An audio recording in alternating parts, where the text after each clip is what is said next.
This is Practical Pivots, the podcast for startup leaders, founders, and investors asking, how do we get to that next wave of growth?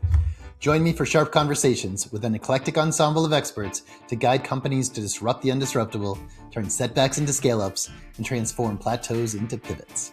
I'm Steve Pockross, and this episode is a little different. Instead of talking to one guest, we're pulling the most insightful go-to-market lessons from the last couple of years. Last year was a hard slog for the vast majority of go-to-market leaders, and I had a close-up view as I spent 2025 guiding multiple startup CEOs on their go-to-market reboots. Enterprise sales are stuck in corporate decisioning molasses. The dream of the next marketing channel breakthrough more often broke us. AI barraged buyers with so much mediocre messaging that they went into hiding. And every CFO asked, can't we just do what they do for free with AI now? But through these tough marketing times, I found so much inspiration from the brilliant guests on my show and continually return to some of their insights. I asked each of them about what actually works to find your next customers when software is cheap, AI is everywhere, marketing channels are losing their way, and everyone sounds exactly the same. Think of this as the highlight reel of hard-won wisdom, 12 lessons about current go-to-market insights to inspire our strategies. From seed stage scrappiness to stalled scale reinvention, we'll hear how real companies broke through, blew up, or learned the hard way. We'll start where all of this begins, with humans. Lesson number 1 starts with Mark Organ, founder of Eloqua, MarTech thought leader and neuroscientist, and also from B2B SaaS marketing guru, Rachel Shane.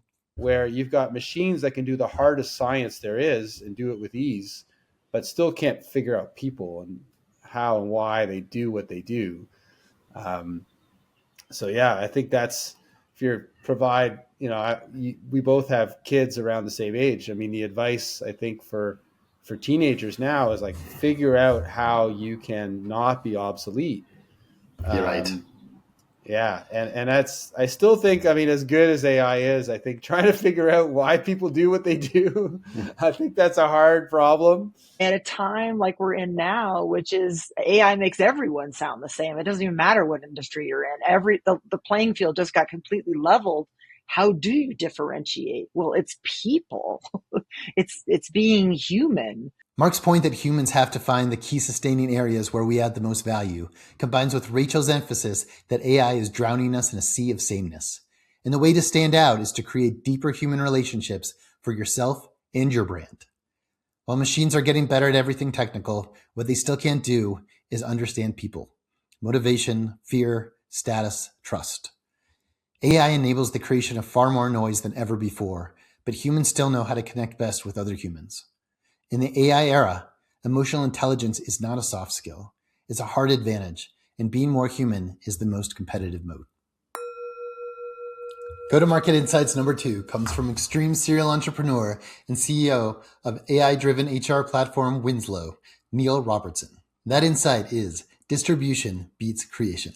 Just for philosophical case, just say that the cost of software goes to zero, which isn't true, and I don't believe that that's true. You still have to know what you're doing, systemically, architecturally, DevOps wise, etc. But it effectively goes to zero. What's the barrier? My view is distribution becomes the most important thing in the world. It is, good distribution, good marketing, good word of mouth. And I'll put it this way: in the old days, you couldn't get funded unless you had a technical co-founder. Now people are talking about distribution co-founders, which I think are really interesting. It's is there an influencer or is there a whatever in your industry that can come on as a co-founder? Speaking of humans, building product has become so much easier that it's amplifying go-to-market powers to new heights. After decades of engineering dominating the startup hierarchy, product is now cheap. Messaging and distribution is now the scarcity. Reach, access, and trust. If you can't get in front of customers, AI won't save you. In the second quote, Neil calls out how this is changing how startups are staffing their teams. For decades, you needed a technical co-founder to build a startup. Now you must have a go-to-market founder to succeed. Neil also inspired me with insight number 3 on how to actually build a human-focused company in the AI age. AI inside, humans outside. So I'm sort of trying to play this sort of almost duality of this hyper modern AI first, AI native approach to operations with this almost anachronistic appendage that I'm dragging along, which is a very traditional go to market motion. When the AI craze began, the race was on to integrate AI into every aspect of your company. But there was far less thought put into where AI fits and where it doesn't. This is the hybrid model most winning companies are building. AI everywhere internally, humans everywhere externally. Automate ops, humanize sales. That tension is the new norm. Insight number 4 comes from Mick Freeman, CEO of Bend, Colorado, startup mentor, and savvy exec from multiple industries. Product market fit equals repeat buyers. Now, what's product market fit? To me, it's like somebody bought it twice is almost like the single sentence. Product market fit is likely the buzziest concept in the modern startup universe, and one that is likely the most used and misunderstood. I've heard so many CEOs declare that they've achieved this mystical product market fit. If they'd truly gotten there, their messaging would be sharp and clear for one ICP, their distribution would be perfectly targeted, and their sales would be taking off. Mick's definition of early product market fit brings simplicity to this complexity. Go-to-Market Insight 5 is a shared view between Mick and Joe Yandy, cybersecurity VC and veteran startup CEO. Most go-to-market problems are actually distribution problems. Having jumped to this seat, I would tell you 80% of the challenges really do fall into distribution strategy. So many of our companies start as B2C, and that's not sustainable. And so the most important thing a fund can do and a company can do is get its first customers that provide it feedback on their product. And so for any company, we actually like to make that introduction before we invest so that we get the feedback to say, hey, yeah, these guys are onto something. I'd like to work with them.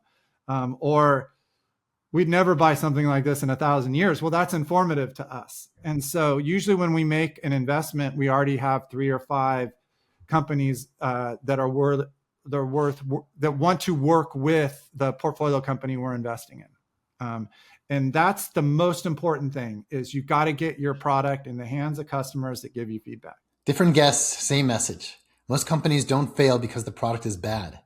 They fail because nobody knows about it, or trusts it, or understands it. Time spent on product offers much more instant gratification. You invest effort and it turns into something that then exists. Product.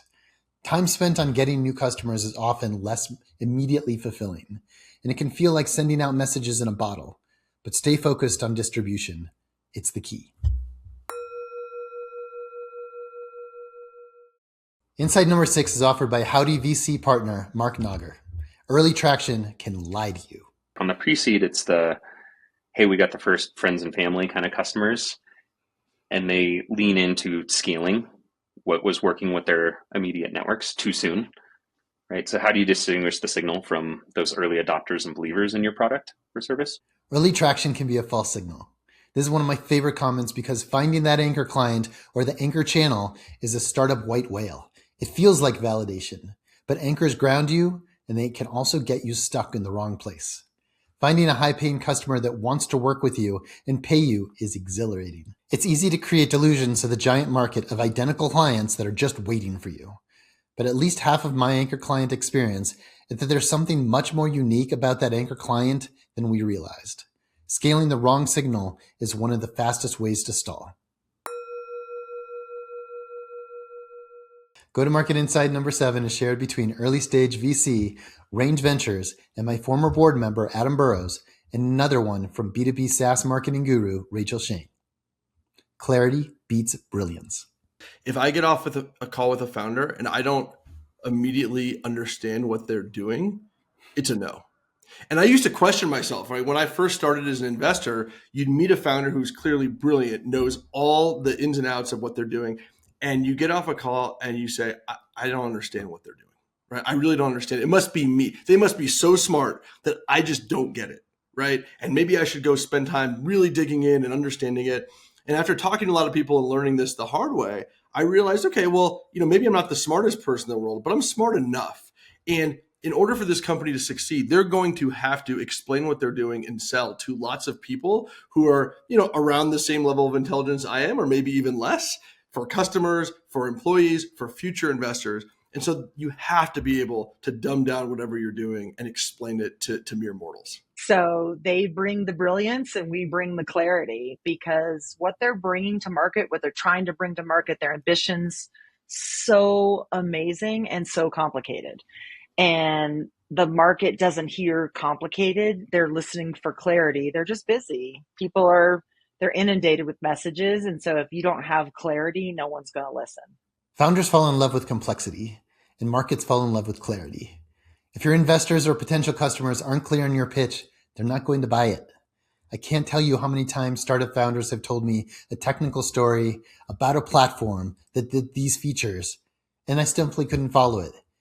And then often when I admit that I didn't fully get how the company solves a unique, compelling problem with a unique solution, and instead of clarifying, that CEO will repeat the same jumbled message louder and slower, like a bad joke about American tourists talking to non-English speakers. Your message might always sound clear to you, but you're not the most important audience. Ask your target audience for feedback on your messaging. Then test and test again to make sure your message is clear. That clarity will fuel your growth. All go-to-market is founded in messaging clarity.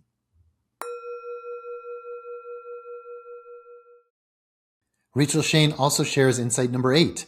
Your main competitor is actually confusion.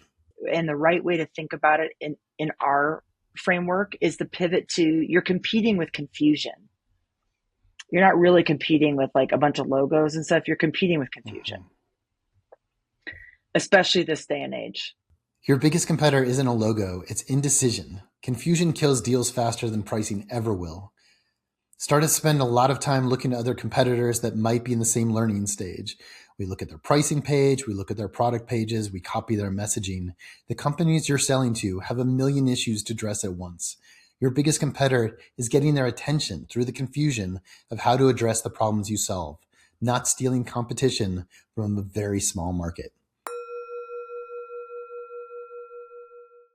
Insight number 9 comes from leading startup executive coach, Eric Marcoullier. Marketing stunts don't create growth. Marketing is sales at scale. And when a crazy idea works, normally it's because the core product market fit is so strong that you could have done anything. I particularly loved Eric's disdain for this question. Everyone wants that quick fix solution. We want to hear, just do this and you'll have sales, because it's way more fun to believe there's a hack, a stunt, a launch trick, a viral moment. This is the part a lot of founders don't want to hear. Viral tactics only work when product market fit exists. Go-to-market success comes from fundamentals, not hacks. When a crazy tactic works, it usually means the product was already winning. The stunt didn't just create demand, it revealed it. And if you don't have that underlying pull from the market, no amount of cleverness is going to manufacture it. In the AI era especially, tactics are cheap. Everyone has access to the exact same tools. The only thing that scales is real value clearly communicated to the right people.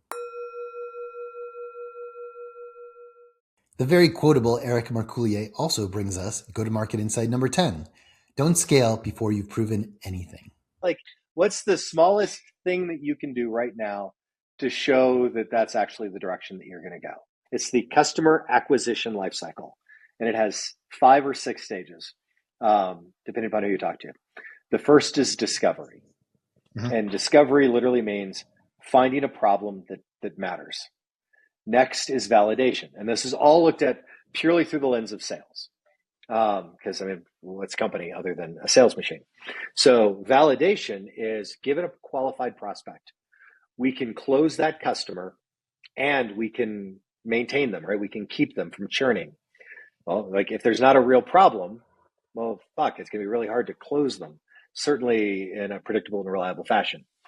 When you get to the end of the validation phase, that's effectively product market fit. Again, knowing that you can reliably and predictably close qualified prospects. Well, once you get to that point, what do you ask yourself? You go, well, shit, we can close them and we can keep them. How do we get more qualified leads? That becomes the efficiency, right? It is, how do we efficiently get qualified leads? And typically that comes when you raise an A, right? You need product market fit in order to raise an A most times. What do you do with that money? A lot of it is spending on a dozen different customer acquisition strategies. And you're going to find out that like with 9 of them, you spend $1 and you make 80 cents. We don't do those. And what you're hoping is that there's at least one where you spend $1 and you make $12, right? And you're like, okay, this is our lead generation machine. So then the outcome of that is you go and you raise your B round, right? You raise 30 million or 40 million or whatever else. And then you're doing scaling. And the scaling stage is literally, we know how to get leads. We know how to close them. Fucking do that process, right? Run that flywheel at scale. Eric has coached hundreds of founders, and he sees the same mistakes over and over. Marketing too early, hiring too early, spending too early, proof before polish. Startup CEOs are drawn to action, often at the expense of traction. We want to move quickly and knock things off the to-do list, but building a company on the wrong foundation just to move fast is a fast path that will slow you down. Follow the go-to-market foundations process to make sure you have the right product and the right market for it. Stay focused on aiming before shooting. Go-to-market insight number 11 came to us from lead growth capital investor Brooke Critchfield with more backup from Eric. When your go-to-market is stuck, change the system. The getting things unstuck thing is almost always, to me, about the willingness to bring a new voice into the locker room, right? And sometimes it's a coach, and sometimes it's a general manager, and sometimes it's a player. Have you effectively saturated your market? Right? Is the reason that sales has stalled that you've won? That's as big as it can go. If the answer to that is yes, it's like, cool. Well, what are the adjacencies? Right? What are the next closest markets, and how easy is it to change your marketing or change your product such that you can sell into them? And are those markets big enough that you should even go through that effort? If you haven't actually filled the market, so to speak, then the next question is, well, cool, what's changed? Right? Because if you were running a playbook and it was actually succeeding and you were growing and then it stopped, that seems to me that either the market has changed, right? Is the need still valid? Or have you actually changed your process in some way that what was working before, like that's not what you're actually doing anymore. And you just need to get back to what was working, right? It's that curiosity of, before I come in and say like, hey, like run this playbook or run this strategy or ask these questions. It's literally, what's different than when it was fucking working? Plateaus aren't solved by dashboards. Plateaus are often caused by stale messaging, channels, or sales motions. They're solved by new perspective. New voices, new questions, new assumptions. Stagnation is usually structural. New outside input can reset a stuck strategy. Every go-to-market channel has a life cycle, and smart teams plan for this decay. And wrapping up our top 12 go-to-market insights is AI thought leader and the most AI-obsessed tech CEO I know, Kyle Shannon. AI changes speed, not strategy. GPT does for AI and machine learning what the World Wide Web did for the internet, which is, prior to the World Wide Web, you essentially had to be a mathematician or a researcher or a librarian to use the internet. It was very technical. It was command line. It was very much about research and science and things like that. The World Wide Web made the internet this thing you could click on, right? Like this was the interface. And that released the power of the internet to the 98.5% of the population, that are not technical, that are not researchers. And I feel like ChatGPT does the exact same thing for machine learning and AI. One of the questions I get from people that are on the sidelines is, listen, if these tools are so creative, doesn't that make you less creative? The answer is completely the opposite. I have never been more creatively alive in my life, Steve. It's that thing I talked about before. The ability to get an idea out of your head and manifest it in the world instantly. But all it does is raises the bottom. It's just a new bottom. And then the question becomes, well, what rises above the noise? Kyle reframes AI perfectly. It's an interface shift. It collapses time. It raises the floor, but it doesn't replace strategy. It amplifies it. That's it for this go-to-market rewind, the sharpest growth lessons I'm taking into 2026. If you hit a go-to-market wall in the 2025 market, you are not alone, and that's why this show exists. To wrap up, here's a quick summary of the key insights we just heard to inspire our efforts in 2026. Be human, build distribution, prove demand, message clearly, use AI for speed, use people for meaning, creation is cheap, trust is rare, clarity is king. Big thanks to every guest who made these insights possible and to you for listening. And a giant thanks to my podcast producer extraordinaire, January Jones. If something sparked an idea, let me know. See you next time on Practical Pivots.